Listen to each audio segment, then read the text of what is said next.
नमस्कार, मैं Shivani. Non stop 30 खबरों में आपका स्वागत है। चलिए जानते हैं देश और विदेश से जुड़ी खबरें। डाक विभाग और यूनिसेफ ने बच्चों के अधिकारों के लिए भारत में 75 साल की साझेदारी का जश्न मनाते हुए एक स्मारक डाक टिकट जारी किया। यह 10 रुपए का टिकट बच्चों के अधिकारों को बढ़ावा देने वाली यूनिसेफ की प्रतिबद्धता का प्रतीक है, जो बच्चों के कल्याण और सुरक्षा के लिए समर्पित है। UIDAI ने आधार अपडेट कराने की फ्री सर्विस की आखिरी तारीख को 14 जून 2025 तक बढ़ा दिया है। इसके तहत नागरिकों को नाम, पता आदि में बदलाव मुफ्त में किया जा सकता है। ऑस्ट्रेलिया और फ्लोरिडा में बच्चों के सोशल मीडिया इस्तेमाल पर रोक लगाने के बाद भारत में भी बच्चों का स्क्रीन टाइम बढ़ रहा है। कोरोना के बाद ऑनलाइन क्लासेस और वर्क फ्रॉम होम ने बच्चों को मोबाइल और लैपटॉप से जोड़ा। ज़्यादा स्क्रीन टाइम से बच्चों में नींद, फोकस और शारीरिक समस्याएं बढ़ रही हैं। केंद्रीय मंत्री किरेन रिजिजू ने लोकसभा में संविधान दिवस पर संबोधन में भारत में अल्पसंख्यकों की सुरक्षा की बात की। उन्होंने कहा कि भारत न केवल कानूनी सुरक्षा प्रदान करता है बल्कि सकारात्मक कार्रवाई भी करता है। उन्होंने विपक्ष पर फर्जी नैरेटिव बनाने का आरोप लगाया और बताया कि अल्पसंख्यक भारत में सुरक्षित हैं।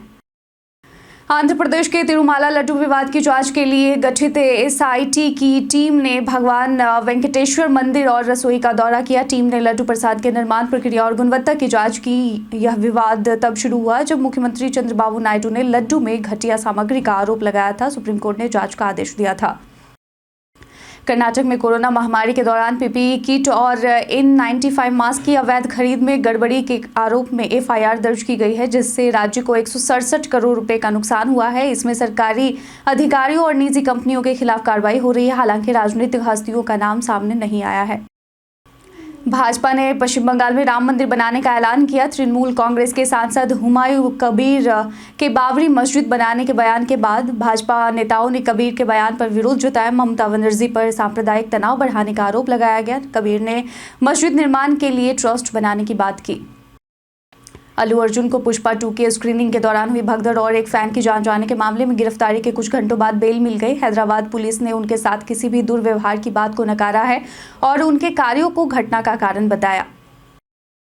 उत्तर भारत में सर्दी बढ़ी है, जहां दिल्ली, UP और अन्य मैदानी क्षेत्रों में शीतलहर चल रही है। हिमाचल और कश्मीर में बर्फबारी हो रही है, जबकि दक्षिण भारत के तमिलनाडु, केरल, पुडुचेरी में बारिश से जनजीवन प्रभावित हो रहा है। मौसम विभाग ने कई राज्यों में शीतलहर का अलर्ट जारी किया है।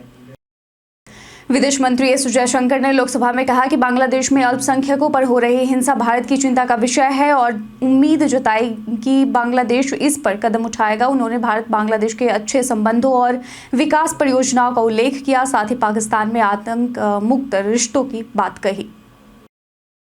इसरो ने गगनयान मिशन की तैयारी के तहत एक और महत्वपूर्ण उपलब्धि हासिल की है। पहले मोटर सेगमेंट को प्रक्षेपण परिसर में पहुंचा दिया गया है। इसके अलावा इसरो ने CE-20 क्रायोजेनिक इंजन का सफल निरीक्षण भी किया। गगनयान मिशन भारत का पहला मानव अंतरिक्ष उड़ान मिशन होगा।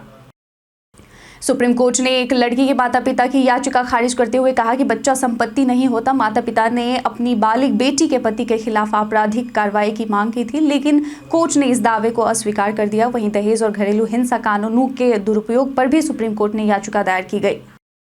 केंद्रीय मंत्री ज्योतिरादित्य सिंधिया ने स्पष्ट किया कि सैटेलाइट स्पेक्ट्रम का आवंटन पहले आओ पहले पाओ के आधार पर नहीं होगा, जैसा 2G स्पेक्ट्रम में हुआ था। उन्होंने कहा कि सैटेलाइट स्पेक्ट्रम की नीलामी भौतिक रूप से असंभव है। इसके आवंटन की प्रक्रिया TRIA द्वारा निर्धारित कीमतों पर आधारित होगी। BSNL के बारे में उन्होंने बताया कि कंपनी अब परिचालन लाभ कमा रही है और 2025 तक पूरे देश में 4G कनेक्टिविटी प्रदान कर देगी। स्विट्जरलैंड ने भारत को दिया गया मोस्ट फेवर्ड नेशन MFN का दर्जा 1 जनवरी 2025 से वापस लेने का फैसला लिया है। इसके बाद भारतीय कंपनियों को स्विट्जरलैंड में अपनी कमाई पर 10% टैक्स देना होगा। यह कदम दोहरे कराधान समझौते यानी DTA से जुड़ी कानूनी समस्याओं के कारण उठाया गया है।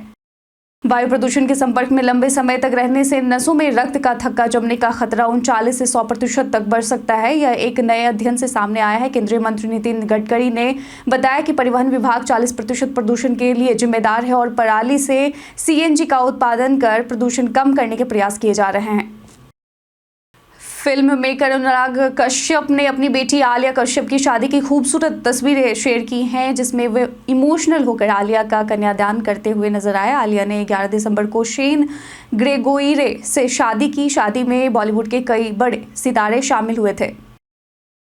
भारत और ऑस्ट्रेलिया के बीच गावा में तीसरा बॉर्डर गावस्कर टेस्ट खेला जाए, जिसमें टीम इंडिया ने टॉस जीतकर पहले दिन बॉलिंग का फैसला किया। पहले दिन बारिश के कारण खेल कम हुआ और जसप्रीत बुमराह स्विंग में परेशानी का सामना करते नजर आए। अमेरिकी राष्ट्रपति जो बाइडेन ने 1500 लोगों को क्षमा दान दिया, जिनमें 4 भारतवंशी भी शामिल हैं। डॉक्टर मीरा सचदेव, बाबू भाई पटेल, कृष्णा मोटे और विक्रम दत्ता, जिनका आपराधिक इतिहास रहा है, यह एक दिन में गया। चीन के व्यापारिक प्रतिनिधिमंडल ने पाकिस्तान के राष्ट्रपति आसिफ अली जरदारी से मुलाकात कर कराची में $1 अरब का निवेश करके मेडिकल सिटी बनाने की योजना साझा की। यह योजना पाकिस्तान चीन आर्थिक सहयोग को और मजबूत करेगी। केरल के मुख्यमंत्री पिनाराई विजयन ने प्रधानमंत्री नरेंद्र मोदी को पत्र लिखकर विझिन्जाम बंदरगाह परियोजना के लिए व्यवहार्यता अंतर्निधि VZF की पुनर्भुगतान शर्त को हटाने की मांग की। उन्होंने केंद्र सरकार पर केरल के साथ भेदभाव का आरोप लगाया। दक्षिण कोरिया के राष्ट्रपति यून सुक येओल के खिलाफ महाभियोग प्रस्ताव पारित हुआ, जिसमें 204 वोट समर्थन में पड़े। मार्शल लॉ लागू करने के बाद उनकी लोकप्रियता गिरी और अब उनके पद से हटने की प्रक्रिया शुरू हो गई है। मध्य प्रदेश के मुख्यमंत्री मोहन यादव ने शहडोल जिले के सरसी आइलैंड रिसोर्ट का उद्घाटन किया, जिसे राज्य के पर्यटन के वैश्विक मानचित्र पर नई पहचान मिलने की उम्मीद है। रिसोर्ट में बोट क्लब, रेस्टोरेंट और मनोरंजन सुविधाएं हैं। हरियाणा के सुरक्षा कर्मियों द्वारा आंसू गैस फेंके जाने के बाद पंजाब के किसानों ने दिल्ली मार्च स्थगित कर दिया। 16 दिसंबर को ट्रैक्टर मार्च और 18 दिसंबर को रेल रोकने की चेतावनी दी। किसान MSP गारंटी और अन्य मांगों पर दबाव बना रहे हैं।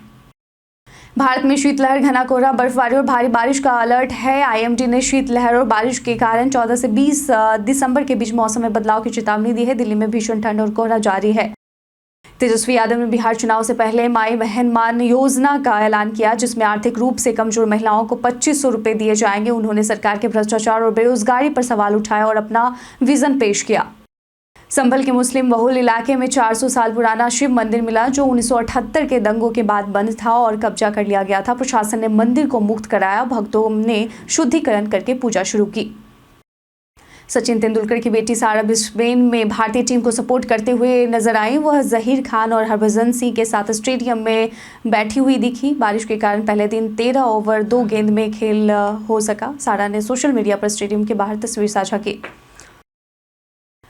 विमेंस प्रीमियर लीग 2025 से पहले बैंगलोर में 15 दिसंबर को ऑक्शन हो गया। इस ऑक्शन में 120 महिला खिलाड़ी शामिल होंगी, जिनमें 91 भारतीय और 29 विदेशी खिलाड़ी हैं। 19 खिलाड़ियों की नीलामी होगी, जिसमें 5 विदेशी खिलाड़ी शामिल हैं। फ्रेंचाइजी के पास उपलब्ध पर्स की जानकारी भी दी गई है। Auction live streaming sports 18 network और जियो सिनेमा पर होगी। विपक्षी सांसदों ने इलाहाबाद हाईकोर्ट के न्यायाधीश शेखर कुमार यादव के खिलाफ राज्यसभा में महाभियोग प्रस्ताव पेश करने का नोटिस दिया है। आरोप है कि यादव ने अल्पसंख्यकों को निशाना बनाते हुए भड़काऊ और पूर्वाग्रह से ग्रसित टिप्पणियां की हैं। सुप्रीम कोर्ट ने उनके बयानों पर स्वतः संज्ञान लिया है। प्रस्ताव में 55 विपक्षी सांसदों के हस्ताक्षर हैं। भारत के पूर्व उप प्रधानमंत्री और भाजपा के संस्थापक सदस्य लालकृष्ण आडवाणी को बीते दिन दिल्ली के अपोलो अस्पताल में भर्ती कराया गया। उनकी तबियत नाजुक है, लेकिन अब उनकी स्थिति स्थिर बताई जा रही है। आडवाणी को डॉक्टर विनीत सूरी की देखरेख में ICU में इलाज दिया जा रहा है। बीते दिन हमारे द्वारा पूछे गए सवाल का आप लोगों में से बहुत लोगों ने अपना जवाब में कमेंट सेक्शन में लिख कर दिया था। जिन्होंने पूछे गए सवाल का जवाब दिया है उनके नाम है राकेश मिश्रा, विकास छात्र, राम बाबू दास, शानवी गुप्ता, रवि यादव, नौशाद रजा, सर्वेश रंजन और सुकांत शंकर। इसके साथ ही बढ़ते हैं आज के सवाल की ओर। आज का सवाल है कि आपको लगता है कि समाज में समानता और समरसता को बढ़ावा देने के लिए प्रशासन को और अधिक कदम उठाने चाहिए? अपना जवाब में कमेंट सेक्शन में लिखकर जरूर बताएं। आज के बुलेटिन में बस इतना ही। धन्यवाद।